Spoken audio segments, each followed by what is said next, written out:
जी, नमस्कार। मेरा नाम अश्विनी अग्रवाल। एक बार फिर से हाज़िर हूँ मैं आपके साथ अपने एक स्पेशल गेस्ट के साथ। बहुत ही ख़ास गेस्ट हैं ज्योति शर्मा। ये एक्ट्रेस भी हैं, होस्ट भी हैं और एक बहुत बड़ी एंटरटेनर भी हैं। इन्होंने अपनी आवाज़ में बहुत गाने गाए हैं, 500 से ज़्यादा प्रोग्राम कर चुकी हैं और वर्ल्ड वाइड किए हैं प्रोग्राम्स इन्होंने। तो आज का जो प्रोग्राम है हमारा डायरेक्ट टू पब्लिक ही है, जो हम आज आपके सामने बात करेंगे वो डायरेक्ट आप तक पहुंच रही है। और दूसरी बात है कि इसमें कोई एडिटिंग नहीं है। और अच्छी बात एक और बता देता हूँ कि आज का जो प्रोग्राम है उसका जो थीम है वो हमारा वो है ऐसा सोचा ना था। यानी कि आपने देखा होगा हिंदुस्तान में बहुत से बच्चे जब बड़े होते हैं, परवरिश लेते हैं, तो उनका एक सपना होता है सेलिब्रिटी बनने का, कुछ ना कुछ करने का। वो चाहे शिक्षा के फील्ड में हो, चाहे किसी जॉब के फील्ड में हो। मतलब कोई डॉक्टर बनना चाहता है, कोई इंजीनियर बनना चाहता है, कोई हीरो बनना चाहता है, कोई एक्टर बनना चाहता है। कोई बहुत से बच्चों के अपने ख्वाब होते हैं जो पूरा करना चाहते हैं। तो बहुत लोग मेहनत करते हैं और बहुत लोग कामयाब हो जाते हैं और बहुत लोग कामयाब नहीं होते। तो आज मेरे बीच में एक ऐसी शख्सियत जो अपनी लाइफ की अचीवमेंट्स बताएंगी और कैसे गुरदासपुर पंजाब से लेकर आज कनाडा ब्रैम्पटन शहर में पहुंची हैं। तो आइए मेरे साथ हैं ज्योति शर्मा, हम मिलकर स्वागत करते हैं। Hello Jyoti Sharma ji, welcome to direct to public. Thank you Ashwini ji, thank you so much. आपने मुझे मौका दिया रूबरू होने का अपने सभी फैंस फॉलोइंग के साथ। और डायरेक्ट टू पब्लिक जो आपने ये प्रोग्राम शुरू किया है, पॉडकास्ट शुरू किया है, एक बहुत अच्छी पहल शुरू की है आपने। और कहते हैं ना, हर काम की शुरुआत घर से होनी चाहिए। तो आज आपके घर में आकर गर्मा गर्म आपकी मम्मी की हाथ की चाय पीकर बहुत मजा आया। तो अब उसी तरह से अच्छी अच्छी बातें भी कुछ करेंगे हम लोग मिलकर। और आपको पहले कंग्रेचुलेशन मेरी तरफ से एक बार थैंक यू फिर ज्योति से। जी, थैंक यू सो मच। और आइए जानते हैं कि ज्योति जी के जो रूट्स हैं कहाँ से हैं। तो जैसे कि मैंने बताया गुरदासपुर से हैं, बट कुछ और जानते हैं कि गुरदासपुर में कैसे शुरू हुए। और उसके बाद ज्योति जी आप गुरदासपुर से हैं, राइट? हाँ जी, तो गुरदासपुर में जो आपका 10th स्टैंडर्ड है, मैट्रिक आपने गुरदासपुर से की है? बिल्कुल। एक्चुअली मेरा मैं जो बॉर्न हुई थी मैं लुधियाना में, पंजाब में। मेरे डैड जो गवर्नमेंट जॉब में थे Punjab agro industry corporation limited के साथ, तो उनकी ट्रांसफ़र हो गई फिर बाद में गुरदासपुर में। बेसिकली जो मेरे डैड हैं वो हिमाचल के हैं, डलहौज़ी की साइड के। लेकिन शुरू से पापा बाहर रहे जॉब के कारण, पंजाब में ही सेटल हुए।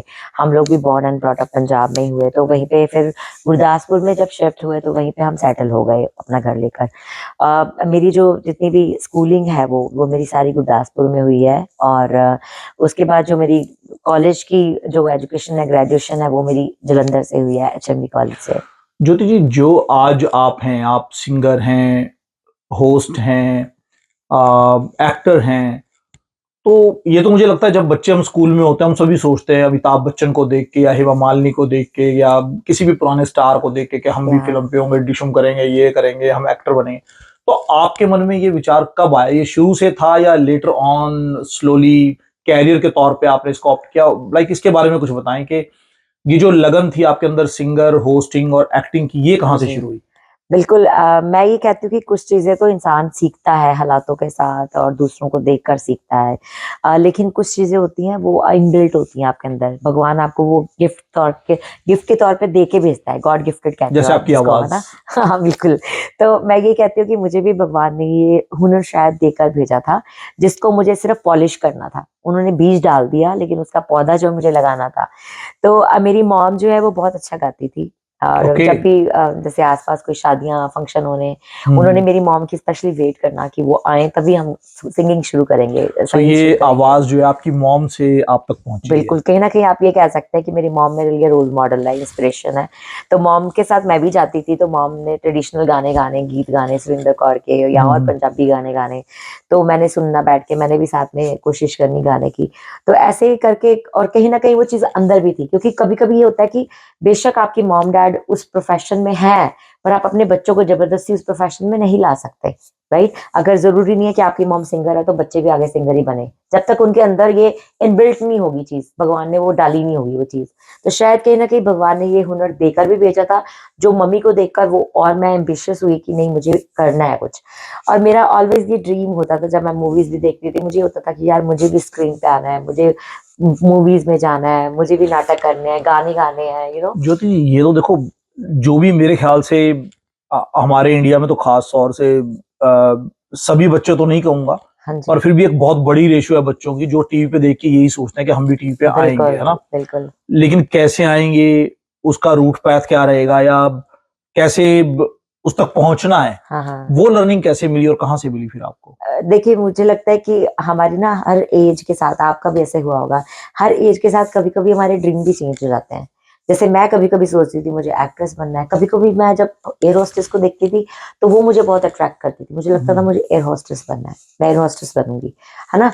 मेरे मॉम डैड चाहते थे मैं डॉक्टर बनूँ, लेकिन मैं डॉक्टर के लायक मेरा दिल में कहते हैं ना दिल नहीं था मेरा, मैं डर जाती थी नीडल पढ़ाई में देखकर ही। कैसे थे? पढ़ाई में मैं अच्छी थी, पढ़ाई अच्छा। में जैसे एक नॉर्मल बच्चे होते हैं, बहुत ज़्यादा तो स्टूडियस भी नहीं थी बहुत पढ़ाई में ज़्यादा अच्छे हो तो कि इंजीनियर और डॉक्टर ही सोचते हैं हाँ, माँ बाप। किताबी कीड़ा नहीं थी मैं, लाइक बहुत ज़्यादा स्टूडियस नहीं थी, पर पढ़ाई में मैं अच्छी थी और ज़्यादा मैं कल्चरल एक्टिविटीज़ में बहुत अच्छी थी। स्कूल टाइम में भी जैसे डिबेट के कॉम्पिटिशन्स होने, डांस के कॉम्पिटिशन होने, तो मैंने जाना उसमें विन करके आना। मेरी मॉम ने खुद अपने हाथों से मेरी ड्रेसेस तैयार करनी रात को जाग-जाग के कि कल इसका प्रोग्राम है, फंक्शन है।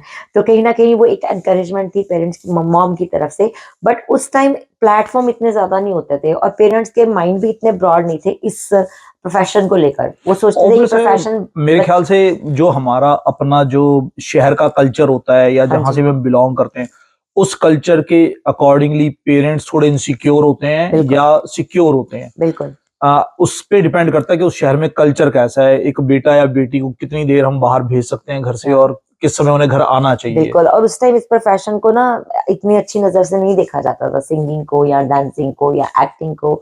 लेकिन आजकल का वक़्त इतना बदल गया है कि माँ-बाप खुद कहते हैं कि तुम बनो, एक्टर बनो, सिंगर बनो, खुद लेकर जाते हैं क्लासेस में। तो ख़ैर ये जो सफ़र था ये मेरा जैसे स्कूल के साथ तो चलता रहा स्टेजेस के जैसे जितना-जितना आप स्टेज पे जाते हो, उतना आप कॉन्फिडेंट होते जाते हो, आपकी पब्लिक स्पीकिंग अच्छी होती जाती है।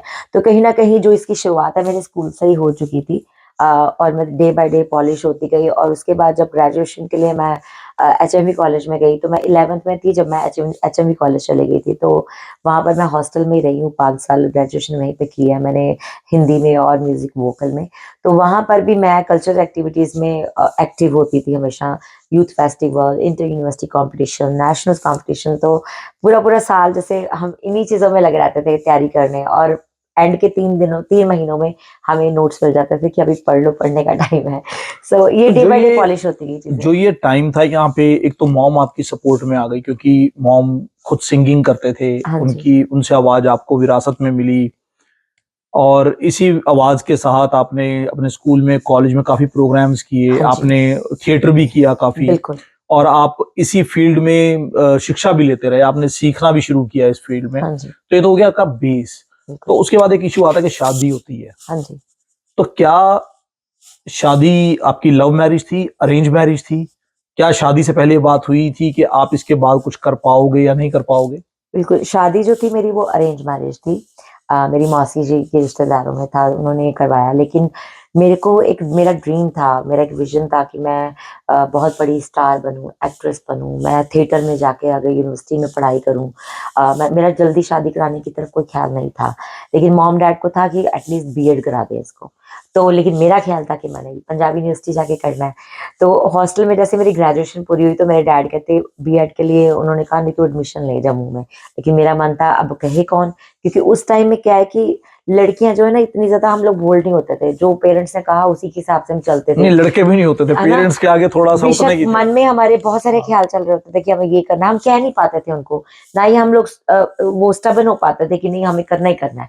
हमें जैसा पेरेंट्स ने कहा दिल की जो ख्वाहिश होती थी उनको दिल में दबा इसी के पे इसी उनके पे पीछे चल पड़ते थे। इसी पे वो मूवी बनाई गई थी थ्री इडियट्स, हाँ, कि बच्चे क्या चाहते हैं और माँ-बाप क्या चाहते हैं। तो सही है। उनका जो आपस की जनरेशन की लड़ाई थी, वो थ्री इडियट्स में दिखाई गई थी। सेम हमारे साथ भी यही रहा है कि पेरेंट्स खुद ही सोच लेते थे हमारी एजुकेशन देख के और हमारा चाल-ढाल देख या के, क्या बनेगा ये बड़ा होके, क्या बनेगी ये बड़ा तो उन्हीं होके। का डिसीजन होता था कि या बच्चे क्या बनेंगे, है ना? तो मेरी बीएड में भी एडमिशन हो गई। अब मेरे जो कॉलेज की मेरी प्रिंसिपल थी, वो कहीं कि नहीं ये बहुत होनहार स्टूडेंट है, बहुत एक्टिव है, इसको आप मत लेके जाओ, इसको एमए यहीं करने दो, हम इसकी आधी फीस कर देंगे। मेरे डैड बोले नहीं बीएड ही करानी है। ना बीएड हुई, ना मेरा थिएटर में आगे कुछ हुआ और मेरी हो गई शादी 21 की एज ओह! में। सो 21 की एज में शादी, 21 की एज मतलब कुछ भी नहीं होती है ना। लेकिन घर वालों को लगा कि रिश्ता अच्छा है, सेंट्रल गवर्नमेंट की जॉब है लड़के की, फैमिली पढ़ी लिखी है, मेरे इन-लॉज़ जो हैं वो जम्मू के हैं। तो उनको लगा कि और मैं सोच तो बहुत कुछ रही थी अंदर से, करना बहुत कुछ चाहती थी, लेकिन मैं कुछ बोल ही नहीं पाई। मुझे ये लगा कि मैं घर में बड़ी हूँ, चलो मेरी शादी हो जाएगी, थोड़ी एक पापा की रिस्पॉन्सिबिलिटी कम हो जाएगी। और उधर से मेरे हस्बैंड से जब मैं पहली बार मिली तो उन्होंने मुझे, वो भी बड़े एम्बिशियस है मेरे हस्बैंड, बहुत ज़्यादा कह लो पढ़ाकू हैं, वो बहुत स्टूडियस हैं, लाइक ओके। उन्होंने भी काफ़ी अच्छी पढ़ाई की हुई है। He was like telecommunication engineer. So अभी यहाँ पर आकर उनका प्रोफेशन चेंज हो गया, जैसे आपको पता है कि बाहरले मुल्कों में आकर हम कुछ और हो कुछ जाते ना कुछ हैं, हो जाता है, करना यस पड़ता है हमें यस अपना yes path change, right. Yes. तो वो सेंट्रल गवर्नमेंट की जॉब में थे, तो मेरे हस्बैंड ने भी जब पहली बार मुझे मिले तो तुम आगे कुछ करना चाहती हो, पढ़ना चाहती हो, उन्होंने भी पढ़ाई की बात की। तो मैंने बोला हाँ मैं पढ़ना चाहती हूँ, मैं कुछ करना चाहती हूँ, बट अब दिल की बात थोड़ी है ना मैं उनको बताऊंगी कि मैं टीवी में जाना चाहती हूँ। सो शादी हो गई, लेकिन मन में बहुत दुख था कि शादी क्यों हो रही है इतनी जल्दी, है ना, कि मैं कुछ करना चाहती थी, कुछ बनना चाहती थी लाइफ में। टीवी में मैंने देखना, मूवीज देखनी, सीरियल्स देखने, तो मैंने रोना, यार मुझे यहाँ होना चाहिए था, मैंने क्यों शादी कर ली, पर मैं कह नहीं पा रही थी किसी को। तो जब आपकी शादी हुई तब तक आप, जैसे पंजाब खैर बहुत वाइड है, अपना बहुत बड़ा हाँ जी, एरिया है, और पंजाब में शुरू से हमारी सॉन्ग्स की इंडस्ट्री बहुत बड़ी रही है। हाँ जी।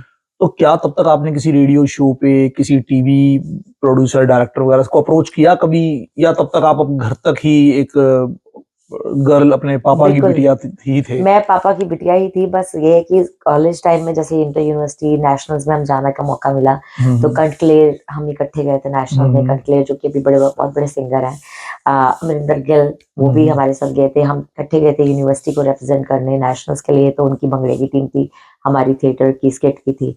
तो इसके बाद क्या हुआ कि जब शादी हो गई तो फिर तो कुछ कर नहीं सकते आप, फिर नॉर्मल हाउसवाइफ, क्योंकि आप गवर्नमेंट जॉब हस्बैंड की हम्म। है, तो आप एक ऑफिसर की वाइफ हो, जैसे आर्मी में माहौल होता है। बिल्कुल बिल्कुल क्योंकि वो बिल्कुल। कोल इंडिया लिमिटेड में थे मेरे हस्बैंड, तो हम्म। कोल इंडिया लिमिटेड, कोल एरिया माइंस जेडे जो उनकी सोसाइटीज भी होती हैं वो शहर से बाहर ही होती हैं, अलग ही होते हैं उनके बिल्कुल, अपना। Yes yes. तो बस फिर क्या था कि फिर मैं उसमें बच्चों को सिखाती थी, वहाँ जो उनका अपना कल्चर क्लब बना होता कंपनी का, वहां पर मैं बच्चों को डांस सिखाती थी, खुद भी परफॉर्म करती थी। ऐसे करके मैंने अपने जो ख्वाहिश थी या मैं अपना टैलेंट था उसको जिंदा शौक या रखा, टाइम अपना निकल रहा उसको था जिंदा आपका, रखा, यस। मैंने उसको जिंदा तो रखा। अचानक ये उसके बाद क्या लाइफ में चेंज आया हम्म। कि उसके बाद आपने धीरे धीरे होस्टिंग शुरू की, एंकरिंग शुरू की, टीवी में काम शुरू किया? बिल्कुल। पहला पहला मौका कब मिला आपको, कह किसने लीजिए दिया? इसकी शुरुआत तो वैसे वहीं कंपनी से हो चुकी थी जब मैं उड़ीसा में थी, शादी के बाद। तो हम्म 10 साल हम लोग उड़ीसा में रहे हैं, तो अचानक मेरे मन में आया, हस्बैंड को मैंने बोला कि क्यों ना हम बाहर चलें, कहीं अप्लाई करें अमेरिका, कनाडा हम्म। की।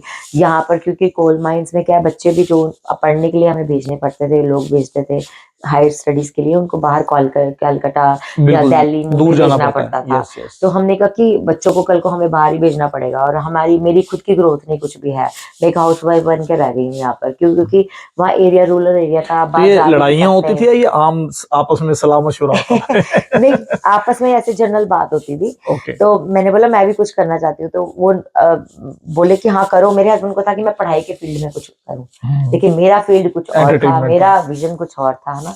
तो फिर हमने बैठे बिठाए ऐसे ही हमने अप्लाई कर दिया मेरे हस्बैंड ने कनाडा के लिए, पीआर किस के ईयर लिए। में आए थे आप लोग?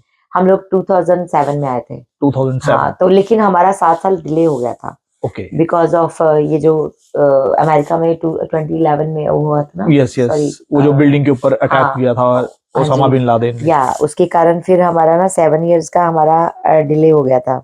सॉरी, ये कब हुआ था मेरे को याद नहीं कब। ये 11 में हुआ था। हाँ, 11 में हुआ था। तो उसके कारण हमारा पीआर लेट हो गया, तो हम तो उम्मीद छोड़ चुके थे कि अभी नहीं होगा हमारा, लेकिन 7 इयर्स के बाद अचानक हमारा आ गया कि पीआर हो गया। तो हस्बैंड पहले यहाँ पर अकेले आए, मैं वहां पर रही, फिर 3 मंथ के बाद फिर हम इकट्ठे दोबारा यहाँ वापस आ गए। तो यहाँ आकर मुझे ऐसे लगा कि मुझे सेकंड लाइफ मिल गई है, जिंदगी दूसरी मिल गई है जीने के लिए, जिसमें मैं कुछ कर सकती हूँ, आगे बढ़ सकती हूँ तो लाइफ। यहाँ आके देखो, हम इतनी दूर से आते हैं, जब यहाँ पे कोई था आपका रिलेटिव, कोई दोस्त, कोई जानकार? नहीं, यहाँ कोई भी नहीं था। हम जब यहाँ आए तो हमारे लिए शहर भी नया था, लोग भी नए थे, अपना कोई नहीं था जिसके तो साथ हम पहला दूध का एंटर। पैकेट कैसे खरीदा था आपने? पहले तो एक्चुअली मेरे हस्बैंड 3 महीना जब यहाँ रह के गए थे ना, अच्छा। तब उनके फ्रेंड्स बन गए थे कुछ एक दो। Okay okay. तो एक उनके फ्रेंड थे अश्विनी, जो कि अभी नहीं है बेचारे वो भी। तो वो बहुत अच्छे थे। उन्होंने हमारा जब हम आए उन्होंने हमें रिसीव किया एयरपोर्ट से और उन्होंने अपने किसी फ्रेंड के घर हमें 1-2 दिन के लिए सो उनसे थोड़ी ठहराया। हेल्प मिल गई आपको। हाँ, 1-2 दिन के लिए ठहराया, फिर हमने घर ढूँढ लिया, बेसमेंट ढूँढ ली, फिर हम बेसमेंट में रहे, वॉकआउट बेसमेंट थी, 1 रूम की बेसमेंट थी, छोटे से किचन था, जैसे हम सब स्ट्रगल करते हैं हम लोग, तो स्क्रैच से एक ज़िंदगी शुरू होती है। तो मेरे हस्बैंड की जॉब थी, तो वो जॉब कर रहे थे, लेकिन मैं ढूँढ रही थी। तो मुझे फिर टिम हॉर्टन्स में जॉब मिली, नाइट जॉब, और उसके साथ-साथ मेरा कीड़ा जो था वो मरा नहीं था, कला का कीड़ा जो था। मुझे था कि अब मैं और बहुत कुछ कर सकती हूँ यहाँ पर आकर। तो मैंने सारे सर्च करने शुरू किए, कौन से टीवी चैनल्स हैं, कौन सी अकेडमीज़ हैं यहाँ पर। जिस भी टीवी चैनल को, जिस भी रेडियो को मैं फ़ोन करती थी, वो कहते थे आपको वॉलंटियर काम करना पड़ेगा। तो मैंने बोला ये तो बड़ी अजीब सी बात है। फिर उसके बाद मैंने क्या किया कि मैं हिंदू सभा गौर मंदिर है ना, हाँ गौर जी, हाँ मंदिर जी। जो है, हिंदू सभा टेम्पल, वहाँ पर मैंने वॉलंटियर हिंदी पढ़ानी शुरू की और साथ में बच्चों को डांस सिखाना शुरू किया। तो उनका पहला दिवाली का इवेंट था जिसमें मुझे खुद को भी परफ़ॉर्म करने का मौका मिला और मुझे मैंने विन किया, तो उन्होंने मुझे रिस्ट वॉच गिफ्ट की थी टेम्पल वालों ने। तो वहाँ से फिर नेटवर्किंग होनी शुरू हो गई क्योंकि ये मुल्क है तो नेटवर्किंग का मंदिर मुल्क। से भगवान की कृपा मिली आपको, बिल्कुल, आपके सपने सच हुए वहाँ पे सेवा करके, बिल्कुल। So that's beautiful.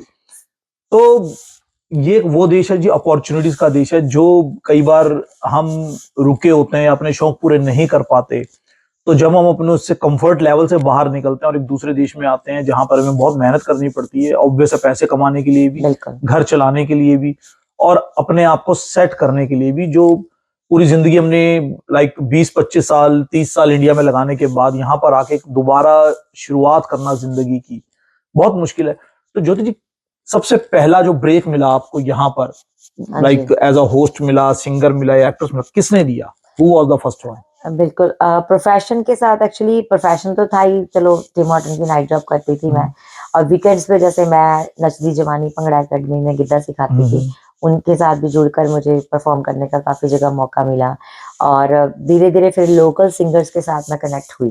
तो सबसे पहला जो मेरा कनेक्शन हुआ पाल ग्रेवाल लोकल सिंगर हैं, उनके भी काफ़ी वीडियोज़ आ चुके हैं, रंजीत लाल, बलजीत बल, इनको मैं मिली, तो इनके साथ मेरा एक ग्रुप बना सिंगिंग का। आपने बॉलीवुड के, पंजाब के, मेरे ख्याल से शायद ही कोई ऐसे सेलिब्रिटी होंगे जिनका इंटरव्यू नहीं लिया होगा। और कभी आपने ऐसा सोचा था कि जो आप टीवी पे आना चाहती थी, आपने कभी सोचा था, जैसे अमरिंदर गिल भी आपने बताया कि हाँ एक जी, टाइम पे वहां पर गए थे, हाँ यू जी, नेवर नो ईच अदर, हाँ राइट? जी। तो कभी आपने सोचा था कि आज वही लोग आते हैं यहाँ पे और आप उन सबका इंटरव्यू लेते हो, उन सबके साथ 15-15, 20-20 मिनट बैठते हो, तो एवर यू थॉट के भी ऐसे इंटरव्यूज आप इन सेलिब्रिटीज के साथ ले पाओगे और लाइक अपने आप में एक बहुत बड़ी खुशी की बात होती है जिन्हें बिल्कुल, आज तक आप टीवी पे देखते आ रहे हो और उनके इंटरव्यू ले बिल्कुल, रहे हो। बिल्कुल जैसे ये एक मेरे लिए सपना था जो मैं ऑलवेज़ देखती थी कि ऐसा तो मैं सोचा ना हाँ, था। ऐसा तो सोचा ना था। तो पहले कहते हैं ना कि वो एक शायरी है ना कि लहरों से डरकर नौका पार नहीं होती, हिम्मत करने वालों की कभी हाँ, हार हार नहीं नहीं होती, होती। यस। तो कभी जब अगर आप सोचते हो, कोई सपना लेते हो, सपने देखना ज़रूरी है और बड़े-बड़े सपने देखना ज़रूरी है।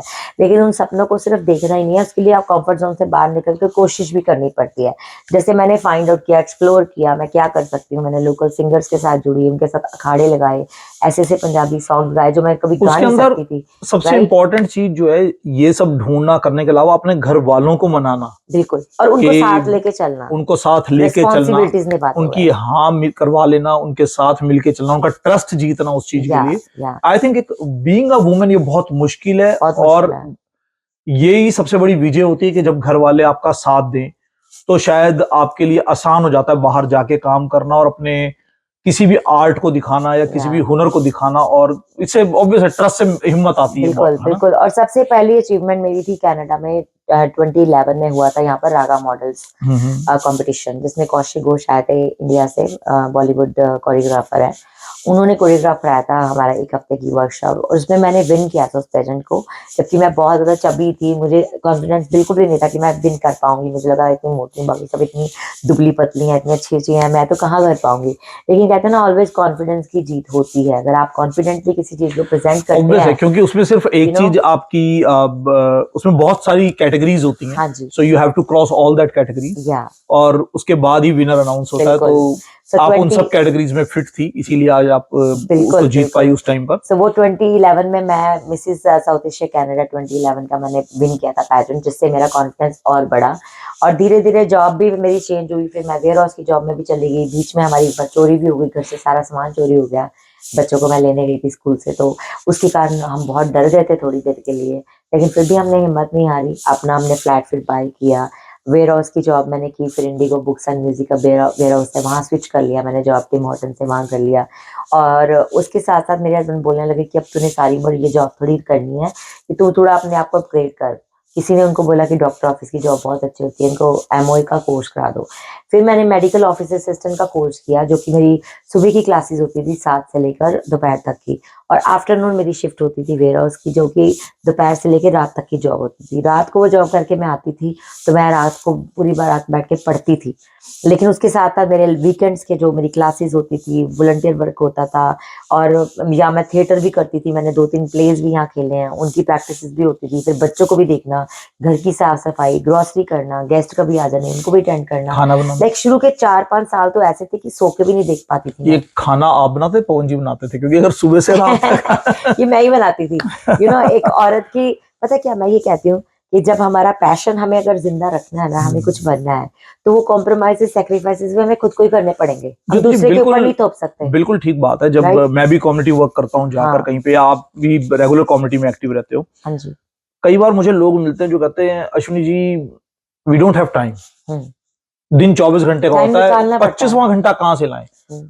तो आई थिंक वो बात पैशन की होती है। अगर आप पैशन है ना, तो 24 घंटे ही इतने होते हैं कि आप कुछ भी बिल्कुल कर सकते हो। बिल्कुल। मेन बात है planning. You main have to yes, planning, management, आपका टाइम मैनेजमेंट मैनेजमेंट कैसे करना ऑर्गेनाइज्ड है, होना कब करना पड़ेगा है, आपको। या अगर मुझे मान लो पता है कि मेरा आज शाम को इवेंट है, उससे पहले भी मेरा एक जगह जाना है, तो मुझे अपनी सुबह की नींद कम करके जल्दी उठ के सुबह के काम घर के निपटा कर फिर मैं बाहर निकल सकती हूँ, है ना। तो बीइंग अ वुमेन, मेरे को घर का खाना भी बना के जाना है, बर्तन भी साफ करने हैं, क्लीनिंग भी करनी है, कपड़े भी धोने हैं, लेकिन उन सब चीजों को करने के साथ साथ मुझे अपना पैशन भी जिंदा रखना है ना। ज्योति जी कभी आपके इस पूरे सफर में सबसे पहले कौन सा ऐसा टाइम था जब आप अपने कैरियर को लेके बहुत खुश हुए कि ये बहुत अच्छा हुआ आज मेरे साथ? बिल्कुल। मेरा, जैसे मैंने आपको बताया कि वेयर हाउस की जॉब के साथ-साथ मैं पढ़ाई भी कर रही थी, तो डॉक्टर ऑफिस में भी मुझे जॉब मिल गई। फिर मैं डॉक्टर ऑफिस में भी 2 साल जॉब की। लेकिन उसके साथ-साथ फिर मुझे हुआ कि रेडियो में मेरे को लोगों ने मुझे प्रेज़ करनी शुरू की, जब वो मेरे को सुनते थे, गाना मेरा स्टेज पे मेरा देखते थे। बोलते अपना संगीत का ग्रुप शुरू करो अब तुम इंडिपेंडेंट वेडिंग के लिए। मैंने फिर अपना गीत संगीत का ग्रुप भी शुरू कर दिया साथ-साथ में। उसके साथ-साथ मुझे हुआ कि चलो रेडियो के लिए करते हैं ट्राई, तो मैंने रेडियो पर अपना स्लॉट लिया, सिना रेडियो 1650 एम पर, और उस पर मेरा 1 घंटे का प्रोग्राम होता था एवरी वीकेंड सुबह, जो लोगों ने बहुत पसंद करना शुरू किया। लोग कहते तुम्हारी आवाज़ बहुत अच्छी है, और और अच्छा करो तुम। फिर जब लोगों ने वहाँ पर मुझे सुनना शुरू किया, तो लोगों ने मुझे बोलना शुरू किया कि यहाँ पे एक साउथ एशियन बहुत बड़ा टीवी ब्रॉडकास्ट है, एटीएन टीवी, वहाँ पर साउथ एशियन फेस नहीं है उनके पास जो हिंदी पंजाबी बोल सके, तो तुम वहाँ ट्राई करो। मुझे लगा इतने बड़े ब्रॉडकास्टर है, मेरा कहाँ हो जाएगा वहाँ पर। मैंने कहा चलो कोई बात नहीं, फिर भी ट्राई करके देखते हैं, ट्राई करने में क्या हर्ज है। लेकिन उसके साथ-साथ मैं सुरसागर टीवी है, वहाँ पर भी वॉलंटियर अपने प्रोग्राम्स करती थी। तो धीरे-धीरे मेरे को वो एक्सपीरियंस भी मिलना शुरू हुआ, और फिर मैंने एटीएन में अप्लाई कर दिया, तो काफ़ी दिन बाद मुझे अचानक कॉल आई, तो वो कहते इंटरव्यू है आपका। वो मेरा हैप्पीएस्ट मोमेंट था, और जब वो मुझे कॉल आई थी, तो मैं मंदिर के और सामने बैठी एटीएन पूजा साउथ कर रही एशियन थी। कम्युनिटी का टीवी चैनल का सबसे बड़ा डिस्ट्रीब्यूशन सेंटर है और बिल्कुल, सबसे बड़ा ब्रांड है यहाँ का। बिल्कुल। So that's amazing. So that was उससे द कॉल आना हैप्पीएस्ट मोमेंट। कि जहाँ पे आप या सोच भी नहीं थे, ऐसा तो सोचा ही ना सोचा ही था। ना था, बिल्कुल, एंड वहीं बिल्कुल, से कॉल आ गई। बिल्कुल। और उस वक़्त भगवान के सामने पूजा ही कर रही थी जब कॉल आया। हम्म। तो मेरे को इतनी खुशी हुई, मैं इंटरव्यू देने गई और मैं सेलेक्ट हो गई उसमें, उन्होंने मुझे सेलेक्ट कर लिया। It was full time job, salary based job थी। लेकिन उसके साथ-साथ मुझे ये खुशी थी कि मुझे अब वो करने का मौका मिलेगा जो मैंने कभी सोचा था, और जो मुझे लग रहा था कि इम्पॉसिबल है, लेकिन वो पॉसिबल हो गया। क्यों? क्योंकि मैंने वो कोशिश करनी नहीं छोड़ी। मैं ये कहती हूँ कि ज़िंदगी में हमें ये नहीं सोचना चाहिए कि मुझे डॉक्टर ही बनना है। मुझे लगता है कि हमारे रास्ते में जो भी अपॉर्च्युनिटीज़ आती जाती हैं, हमें उनको एक्सप्लोर करना चाहिए, हमें उनको ग्रैब कर लेना चाहिए। हमें ये नहीं सोचना चाहिए काम छोटा है, काम बड़ा है। यू नेवर नो छोटे काम से कब बड़ा काम निकल आए, बहुत राइट? अच्छी बात है, बहुत अच्छी सो बात ये है। सोच के मैं आज भी चल रही हूँ, I just go with the flow. But हाँ, अगर आपका प्रोफेशन, आप अपना पैशन ज़िंदा रखना चाहते हो, उसको प्रोफेशनल में तब्दील करना चाहते हो, उसके साथ-साथ आपको भी वो रिस्पॉन्सिबिलिटी जो बनती हैं as a mother, being a wife, being a mother, being a sister, आपको वो रिस्पॉन्सिबिलिटीज भी कवर करनी डिलीवर चाहिए, करनी है पड़ती ना? है ये सारी, क्योंकि yes. अब मैंने घर के काम मैं अगर ना करती, मान लो मैं घर का खाना ना बना के जाती और अपना बाहर जाके नाचती रहती, घर वाले दुखी मेरे को कोसते रहते नेचुरली, और दूसरे दिन मेरा वो काम बंद हो जाता, बिल्कुल ठीक राइट? बात है जी, बिल्कुल। तो हमें घर को भी उतना ही देखना है जितना हम अपने पैशन को देख रहे हैं। तो जब मुझे एटीएन में जॉब मिली तो मेरे लिए हैक्टिक बहुत था, क्योंकि मुझे रोज सुबह 5 बजे उठना पड़ता था, लंच ब्रेकफास्ट घर वालों के लिए बना के जाना पड़ता था, खुद मैं खाती नहीं थी और बिना मेकअप किए मैं बस भागती थी जॉब पे, और गाड़ी चलाते चलाते, जो कि अच्छी बात नहीं है, रेड लाइट आती थी तो मैं एक मेकअप लगाती थी, दूसरी रेड लाइट पे दूसरा मेकअप लगाती थी तो ऑफिस तक पहुंचते पहुंचते घंटे का सफर होता था, तो मेरा हो जाता था। फिर वहां जाके मैं शांति से बैठ के जो खाती थी थोड़ा बहुत। लेकिन उसमें मुझे एक अच्छा लगा कि टोयफा अवार्ड्स हुए थे 2011 में, तो मैंने उन टोयफा अवार्ड्स को वैंकूवर में जाके अपने पूरे ग्रुप के साथ, एटीएन की टीम के साथ 1 हफ्ते के लिए हम गए थे, वहाँ पर हमने कवर किए थे, जिसमें मुझे ये मौका मिला कि मैं बड़े-बड़े सेलिब्रिटी से मिली, जो एक मेरा ड्रीम था कि मैं उनके साथ मिलूँ, बात करूँ, उनके साथ काम करूँ। कौन-कौन से थे? तो उर्मिला मातोंडकर थी, ओह! और काफ़ी सारे थे बड़े-बड़े, जैसे बॉलीवुड के डायरेक्टर्स, प्रोड्यूसर्स वहाँ पर आए थे, जिनके इंटरव्यूज़ करने का हमें मौका मिला। आपने धर्मेंद्र जी से मिले हाँ आप, जी, बॉबी देओल से ही मिले आप। बिल्कुल। उसके बाद फिर जब यहाँ लोकल एक बार वो मूवी, प्रियंका चोपड़ा से तो हम दोनों इकट्ठे ही मिले थे। बिल्कुल सो बॉबी देओल, धर्मेंद्र, राहत फ़तेह अली खान, दिलजीत दोसांझ की मैं 3 बार इंटरव्यू कर चुकी हूँ, करण औजला, राहत फ़तेह अली खान, सो मिस पूजा, रुपिंदर हांडा, सबके इंटरव्यूज़ मैं कर यहाँ चुकी हूँ। पे मैं एक चीज़ बताना चाहता हूँ आपको, मैं 2013 में कनाडा में आया था। 2013 से लेके आज तक अगर कहीं पर भी, जहाँ जो मेरा अपना कोर एरिया जीटी एरिया है, तो जीटी एरिया में जब भी किसी एक अच्छी हिंदी या पंजाबी होस्ट की बात होती है, या एक अच्छे सिंगर की बात होती है, लेडी सिंगर की, या एक अच्छा संगीत गीत गाने वाले की बात होती है, तो सबसे पहला नाम उसमें ज्योति शर्मा जी का ही आता है। देयर इज नो हाँ, other choice, there is no other choice. सब ये ऊपर वाले की फिर कृपा है। आपको ढूंढना पड़ता है तो किसको लें, वो इतने लेगी, वो इतने लेगी, तो फिर ज्योति जी क्यों ना लें। सभी ऊपर वाले की, मैं कहती और हूँ, भगवान का बिल्कुल, और आशीर्वाद है। ज्योति जी का बड़ा अच्छा गीत संगीत का ग्रुप है। अक्सर जो जागो नाइट्स होती हैं, जो अपने पंजाबी कल्चर के अंदर जागो कराते हैं, तो ज्योति जी का बड़ा नाम है उसके अंदर, और मेरे ख्याल से उसके अंदर भी ये आई थिंक नंबर 1 पे ही है, कोई और थैंक यू। नहीं देखा मैंने अभी तक।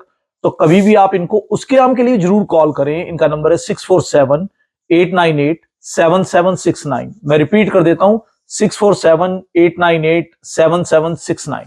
बिल्कुल। तो ज्योति जी, मुझे अभी थोड़ा छोटा करते हैं, क्योंकि लाइफ बहुत हाँ, मुझे लग रहा है आपके आपको 2 एक्सपीरियंस बहुत, एपिसोड बनाने पड़ेंगे मेरे। मैं आपके 4 बनाऊंगा, बहुत ज्यादा एक्सपीरियंस आपके पास और काफी चीजें मिलती भी हैं। ज्योति जी, कोई एक खास आदमी जो भी आपके दिमाग में आता है, जिसने आपको सबसे ज्यादा मोटिवेट किया आपके कैरियर के अंदर? आ, देखिए, वैसे तो फैमिली सबसे पहले आती है, क्योंकि अगर फैमिली अलाउ नहीं अगर करेगी, हस्बैंड नहीं फैमिली, अलाउ करेंगे तो फिर तो हाँ, वहीं। अगर हस्बैंड ही आपको अलाउ नहीं करेंगे, सपोर्ट नहीं देंगे, आपको वो ड्रीम पूरा करने के लिए स्पेस नहीं देंगे, तो आप कैसे कर पाओगे?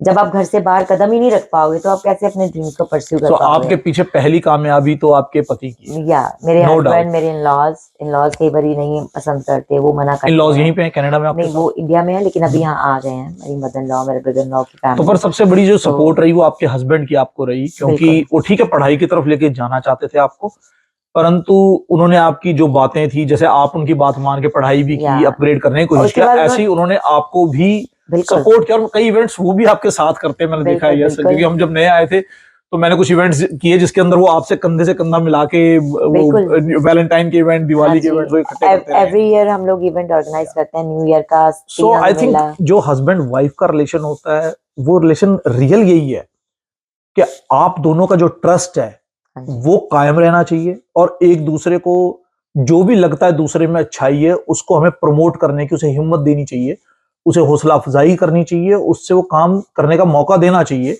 एंड यू नेवर नो कि कई बार ऐसा हो जाता है जो कभी सोचा ही नहीं था।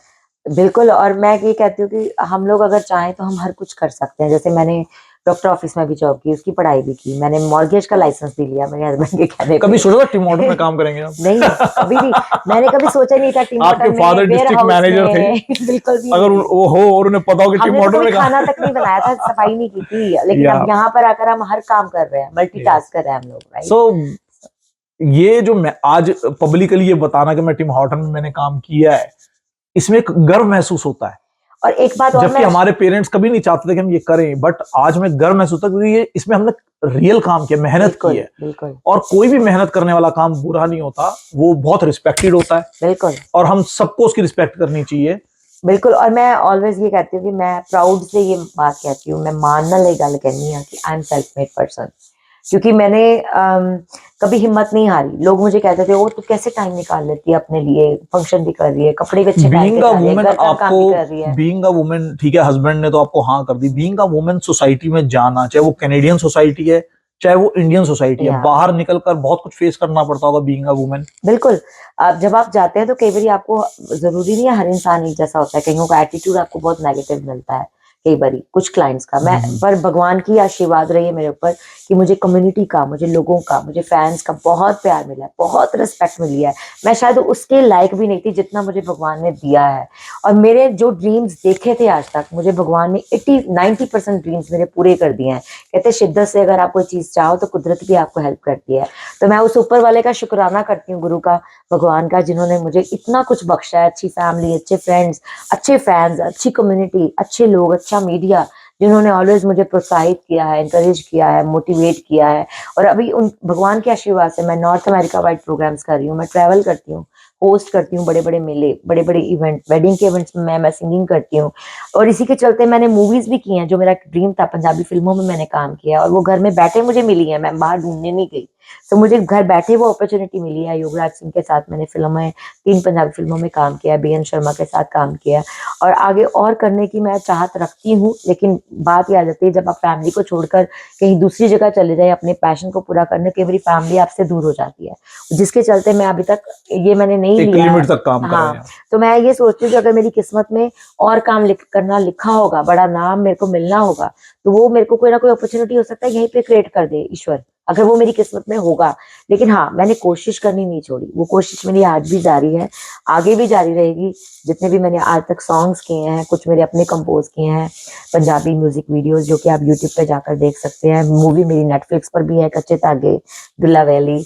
और आगे और सॉन्ग्स करने की मेरी प्लानिंग चल रही है, बहुत जल्दी मैं नए गाने रिलीज करूंगी बनाकर। यहाँ एक मैसेज देना चाहता हूँ मैं, जो खासतौर से इंडिया से जो लोग देख रहे हैं, जो लोग चाहते हैं कनाडा आना, कनाडा आप आए, जरूर आए, बट ये ध्यान रखकर आए कि कनाडा में कोई भी ऐसा नहीं है कि आपके ऊपर हाथ रखेगा और आप किंग बन जाओगे। बिल्कुल आपको मेहनत करनी पड़ेगी, आपको सपने लेकर आने पड़ेंगे, आपको सपनों पे काम करना पड़ेगा, उसके लिए मेहनत करनी पड़ेगी। साल भी लग सकता है, 2 साल भी लग सकते हैं, 10 साल भी लग सकते 4 हैं, साल तो आप मान के चलो स्ट्रगल पीरियड है आपका। Depending on person to person. बिल्कुल। और आपको नींदें छोड़नी पड़ेंगी अपनी आकर। आपको सब कुछ करना पड़ेगा, लेकिन यस, कामयाबी मिलती है। बिल्कुल। लेकिन आप ये सोचें कि आप दूसरे को देखकर आए थे कि वो कामयाब हो गया, आप भी हो जाएंगे, ऐसा नहीं होता। और मैं एक और बात अश्विनी जी बताना चाहूंगी, जो आज तक मैंने कभी ओपनली नहीं बताई थी, पर मैं अभी इसको बताने की शुरुआत कर रही हूँ। क्यों? क्योंकि जब हम कैंसर को प्रमोट कर सकते हैं, हम डायबिटीज को प्रमोट कर सकते हैं, जबकि उन बीमारियों के इलाज हैं, उनकी दवाइयां भी हैं, बहुत पेशेंट ठीक भी हुए हैं। लेकिन मैं बॉर्न हुई थी, जैसे भगवान ने मुझे एक गिफ्ट दिया था, मेरी आवाज, मेरा टैलेंट, उसी के साथ साथ भगवान ने मुझे एक और गिफ्ट दिया था। जब मैं 2 दिन की बच्ची थी, तो मुझे ऑटो इम्यून डिसीज के साथ पैदा किया था। और मुझे लगा था कि यार ये मेरे साथ ही क्यों है, मुझे ऐसा क्यों चूज किया भगवान ने, क्योंकि हमारे जीन्स में मेरे पापा को, दादा को, किसी को सबको भी नहीं थी, था। सबको अच्छा थी। अच्छा, थी, और ओके। इस सबसे बड़ी प्रॉब्लम ये है कि इस बीमारी का कोई इलाज ही नहीं है, एपिडर्मा बुलोसा, इसका कोई इलाज नहीं है इस प्रॉब्लम का। आज तक दुनिया में इलाज बन ही नहीं पाया इसका। और ये जेनेटिक प्रॉब्लम है, पीढ़ी दर पीढ़ी चलती रहती है। जरूरी नहीं है सारे बच्चों को हो, घर में एक बच्चे को आ जाती है ये किसी ना किसी को, शायद मुझे चूज किया भगवान ने। लेकिन उसके साथ साथ मैं भगवान का शुक्रिया अदा करती हूँ कि उन्होंने मुझे इतना टैलेंट दिया, इतनी बुद्धि दी, इतना बल दिया, इतनी मजबूती दी, हौसला दिया, इसके साथ बेयर करने का लाइफ लॉन्ग। सो मेरे मॉम डैड ने ट्रीटमेंट्स बहुत करवाए, बहुत सारे स्टीरॉइड्स भी मैंने किस लिए। तरह की बीमारी होती है ये? इट्स एपिडर्मा बुलोसा। इसको आप, इसमें एक्जिमा भी इन्वॉल्व है, सोरियासिस भी इन्वॉल्व है। और इसमें क्या होता है कि जब बच्चा बॉर्न होता है, तो उसके एक दिन बॉर्न होने के बाद ही अपने आप ब्लिस्टर्स उसकी स्किन पे आने शुरू हो जाते हैं, उसके नेल्स भी चले जाते हैं। और ये एक, जहां तक मैं सही हूँ हाँ ज्योति जी, जी। एक ऐसी बीमारी इसका इलाज नहीं है, वो तो बता दिया ज्योति जी ने। बट इसकी वजह से आपका सोना उठना या डेली की वर्किंग बहुत ज्यादा हिट होती है इसकी वजह से। यार इवन आप कपड़े पहनने के लिए आपको Yes, सोचना पड़ता है, yes. You have to cover yourself. और क्योंकि हंसते जब आपने चेहरे के साथ बताया बाहर इस तरह निकलना की, तो मुझे पड़ता है। याद है मेरे एक दोस्त है, उनके बेटे को भी कुछ ऐसा सेम ही है, या और वो और भी ये बहुत प्रॉब्लम परेशान ऐसी है कि जो घुन की तरह इंसान को खाती है।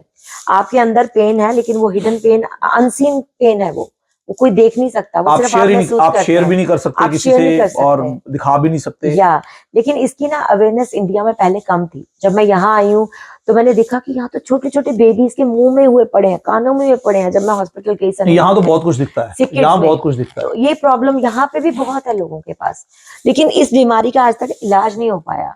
लेकिन मैं ये चाहती हूँ कि मैं इसलिए ये चीज बता रही हूँ कि अगर ये प्रॉब्लम होने के बावजूद मैं इस मुकाम तक पहुंच सकती हूँ, तो मेरे जैसे और बहुत लोग होंगे जो इस तरह की भयानक बीमारी ज्योति जी, आपके हजारों फॉलोवर्स हाँ हैं, जी, उसमें भी कहीं ना कहीं पंजाब की वो लड़कियां होंगी जो ये सोचती होंगी कि अगर ज्योति जी वहां जाके कामयाब हुई हैं, हम भी जाकर कामयाब होंगी, हमारे भी दिन आएंगे, हमारा भी वीजा लगेगा।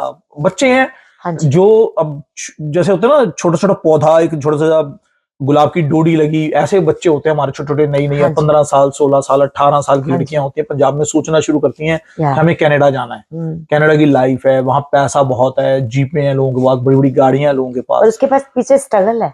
और उसके पीछे की स्ट्रगल उन बच्चों को नहीं पता अभी, क्योंकि वो या अभी उनको सपने माँ बाप भी यही दिखाने के, जा तू बिल्कुल, कनाडा जा, बिल्कुल, कोई लड़का आएगा तेरी शादी करेंगे ना। बिल्कुल, तो अगर आपने खुद कुछ करना है, या देखो, या तो आपने पति के पैसे पे एंजॉय करना है, देन इट्स ओके। या लेकिन अगर आपने कुछ करना है तो आपको कुछ टैलेंट होना चाहिए, या आपके पास कुछ करने की हिम्मत होनी चाहिए। अगर आपके अंदर हिम्मत है तो ये देश आपका है।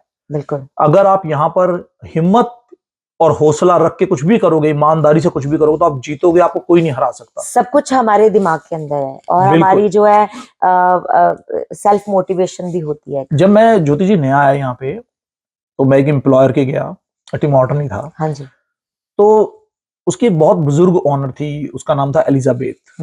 वो अप्रॉक्स 75-80 ईयर्स टॉरब्रम के। तो नहीं था, हाँ टॉरब्रम हाँ, बिल्कुल ट्विन, बिल्कुल, मैंने भी टॉम। वहीं पे काम अच्छा, किया है। तो एलिजाबेथ बहुत ही अच्छी एक गोरी लेडी थी, बहुत अच्छी लेडी हाँ थी, जी, मैं बड़ी रिस्पेक्ट या करता हूँ शी उनकी। वाज वेरी नाइस, या एंड शी वाज अराउंड 75-80, या है ना, मेकअप वगैरह बिल्कुल मेरी भी वही थी। बिल्कुल बहुत एलिजाबेथ ही बन के बैठती थी, वो रानी जैसी। बिल्कुल, तो मैंने एक चीज उस लेडी से सीखी। उस लेडी का मानना ये था कि जो इंडिया से लोग आते हैं, पंजाब से जो लोग आते हैं, वो ईमानदार होते हैं, बहुत मेहनती होते मेहनती हैं, होते हैं और इंटेलिजेंट होते हैं। या सिर्फ यही देख के वो इंडियंस को हायर कर लेती थी। हम्म, इंटरव्यू आपका खराब हो जाए कोई बात नहीं, या आप पंजाब से आए हो, आप इंटेलिजेंट हो, मेहनती हो, और आप काम सीख लोगे, उसे मालूम था। तो ये जो रेपुटेशन है हम इंडियंस की, वो इसीलिए है कि वही लोग जो यहाँ कनाडा आते हैं, जो लोग आज बच्चे काम कर रहे हैं, जो लोग हम पहले काम कर चुके, वो इतनी मेहनत से किया, हम लोगों ने इतनी ईमानदारी से किया कि आज उसके नाम की वजह से आने वाले और जो बच्चे होंगे उनको भी ये फायदा होगा। बिल्कुल, तो मैं इंडिया में एक बार फिर अपने बच्चों को, अपने फॉलोअर्स को, या जो नए सब्सक्राइबर्स आ रहे हैं, उन सबको यही कहना चाहूंगा कि आप कनाडा जरूर आएं। ये एक अपॉर्चुनिटीज का कंट्री है, यहाँ पर आके मेहनत करें, अपना एक विजन लेकर आएं। आपको अपने घर वालों को सुखी करना है, आपको अपना कैरियर बनाना है, आपको बड़ा आदमी बनना है, आपको पैसा कमाना है, यहाँ पे सब कुछ है। बिल्कुल, लेकिन उसके लिए एक स्ट्रगल है जिसके लिए आप तैयार होकर आए। बिल्कुल। और मैं एटीएन के साथ साथ मैंने साझा पंजाब टीवी के साथ भी अभी जुड़ी हुई हूँ, उनके साथ भी काम कर रही हूँ, बॉब दोसांझ के साथ। तो मैं उन सभी शख्सियतों का धन्यवाद करती हूँ तहे दिल से, जिन्होंने मुझे अपॉर्चुनिटी दी, प्लेटफॉर्म दिया, मुझ पर विश्वास कर कर उन्होंने बड़े बड़े इवेंट्स मेरे हाथ में सौंप दिए। उन सभी प्रमोटर्स का, उन सभी कम्युनिटी लीडर्स का मैं धन्यवाद करती हूँ, जिन्होंने मुझ पर विश्वास करके मुझे अपने प्रोग्राम की बागडोर मेरे हाथ में दी। और देखिए, उन्होंने जो बागडोर दी, काफी सीनियर लोग हैं, सभी लोग बहुत सीनियर हैं, मेरे भी जानता हूँ कुछ लोगों को, तो बहुत सीनियर हैं। और मुझे लगता है कि वो भी बहुत खुश होते हैं, क्योंकि ज्योति जी ने जहां काम किया लंबे समय के लिए किया है। कहीं पे ऐसा नहीं होगा 6 महीने काम किया मीडिया में, या साल महीने का। बॉब दोसांझ जी जिनकी बात हो रही है अभी, उनके साथ बहुत साल हो गए, 10 साल हो गए, हाँ जी, हाँ 10-11 साल हो गए हाँ आपको। जी, तो यानी कि इन्होंने वो ट्रस्ट जीता है, इन्होंने जो चाहते थे वो चीज को डिलीवर किया है। तो ये बहुत अच्छी बात है कि आज हमारे साथ ज्योति शर्मा जी हैं, एक शख्सियत जिन्होंने जो चाहा उसके लिए मेहनत की, घर वालों की बातें सुनी, घर वालों की बातों के ऊपर अपनी बातें रखी, उनको प्यार से मनाया, उनको साथ लेकर आज इस कामयाब जगह पर हैं, जहां पर इनको सारा बॉलीवुड जानता है, सारा टॉलीवुड कहते हैं पंजाब को ना, बॉलीवुड बॉलीवुड जानता है। तो सभी जानते हैं, और आज मैं जानता हूँ, मेरे लिए बहुत अच्छी बात है। जब मैं आया तो मैंने एक सेलिब्रिटी की नजर से देखता था कि ज्योति जी हर इवेंट में होती हैं। सो बहुत अच्छी एक बात और है। खुशखबरी देना चाहूंगी हाँ कि जी, मैं मिसिस इंडिया वर्ल्ड वाइड 2025 के फिनाले के लिए सिलेक्ट हुई हूँ, क्या बात है। जो होने जा रहा है सितंबर फर्स्ट वीक में। तो अगर आप लोगों की विशेष साथ मेरी ऊपर वाले का साथ रहा तो आई वांट कि वो क्राउन जीत कर मैं कनाडा लेकर आऊं अपने घर।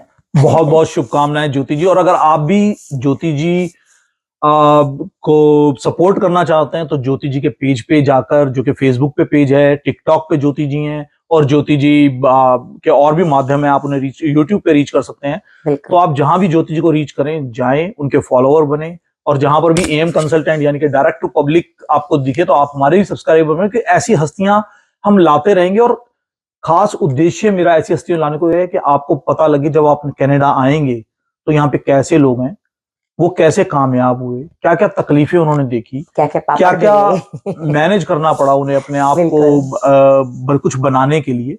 तो आई थिंक कुछ सीख सकते हैं, कुछ कमा भी सकते हैं। किसी कोई आए तो हो सकता है कोई आपसे बिजनेस की बात करे, कुछ बचा भी सकते हैं पैसे, और कुछ एंटरटेनमेंट भी हो सकती है मैं आपकी। यही कहूंगी कि कनाडा जो मुल्क है वो बहुत खूबसूरत मुल्क है, और थैंक यू टू कनाडा जिन्होंने हम लोगों को यहाँ अपनाया, हम लोगों को अपने कल्चर को सेलिब्रेट करने का मौका दिया। हमारे फूड अभी इतना मिलता है यहाँ पर, हर चीज जो इंडिया की, पंजाब की, किसी भी कंट्री की है वो यहाँ पर आज मिलती है। बिल्कुल। थैंक्स टू कनाडा जिन्होंने हमें एक्सेप्ट किया, हर चीज को एक्सेप्ट किया।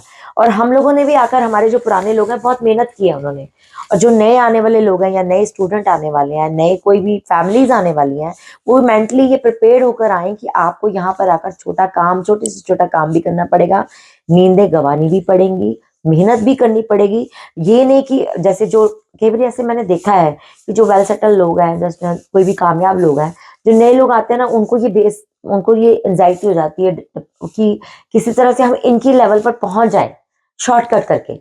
शॉर्टकट से आप कभी भी लाइफ को विन नहीं करते। ऑलवेज अगर आपको लॉन्ग टर्म जाना है तो आपको मेहनत करनी पड़ेगी।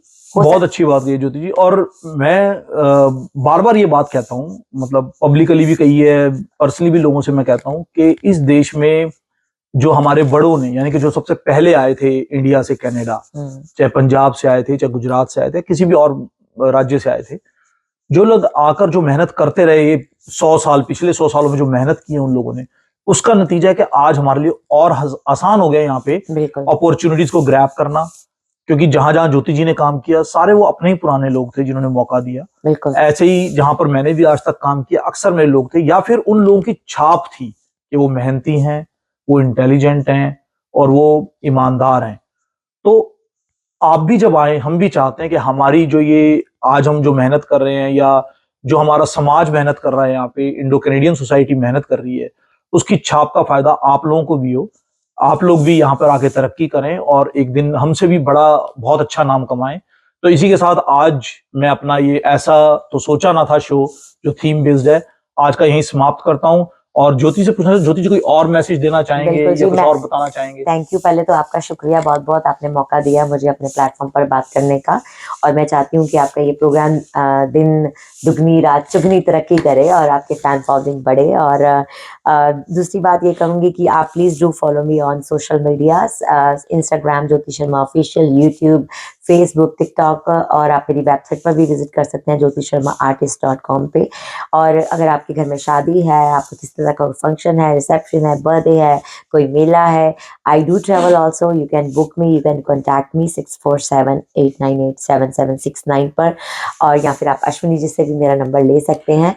और एक और संदेश देना चाहूँगी कि हमारे जितने भी नए लोग आए हैं, नई फैमिलीज आई हैं, बच्चे आए हैं, प्लीज़ शॉर्टकट ना अपनाएं, क्योंकि जब हम शॉर्टकट अपनाते हैं तो उस बेसब्री में हम लोग बहुत गलत काम कर बैठते हैं। और जो गलत काम हुए भी हैं, बहुत सारे बच्चों ने सुसाइड किया है, बहुत सारे बच्चे गलत कामों में फंस गए हैं, बहुत सारे बच्चों को डिपोर्ट कर दिया है। मुझे बहुत ज़्यादा दिल से दुख होता है।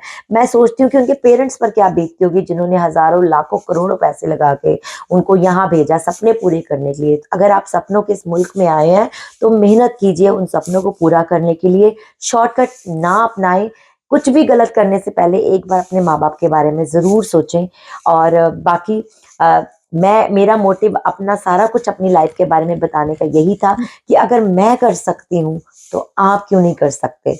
मैं यही कहूंगी कि मैं अकेला ही चला था जानिबे मंजिल मगर, मैं अकेला ही चला था जानिबे मंजिल मगर, लोग मिलते गए कारवां बढ़ता गया। तो अगर आप भी आज अकेले हैं तो कल आपके पीछे 100 लोग होंगे, अगर आप अच्छा काम करेंगे, मेहनत से करेंगे। इसी के साथ जी नमस्कार। नमस्कार।